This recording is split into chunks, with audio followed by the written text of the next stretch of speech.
Hello guys, tingnan natin yung tanim ng aking asawa, mushroom. Ayan, ito ang tinatawag na fruiting bag. Wow! Ayan guys, puting-puti na. Ayan. Pagkatapos ng steam, ganito ang ginagawa namin. In-steam muna siya ng 8 hours. Tapos, pinalamig. Ayan, tinanamin na namin ng mushroom. Ayan, dami na yan guys.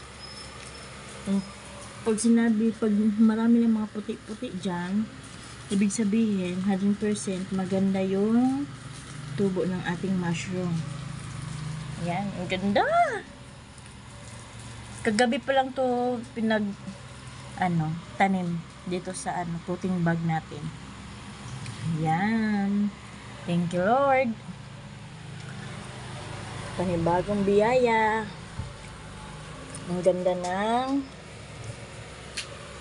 mga puti. Ang malabas, ibig sabihin magaganda yung binhi.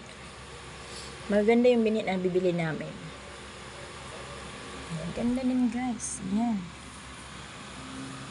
Dati na rin kami nagtatanim nito pero nahinto. Kaya ito, bumalik na naman kami sa pagtatanim. Kasi hindi naman to basta-basta itatanim eh. Masedan to. Kaya ayan guys. Update natin bukas.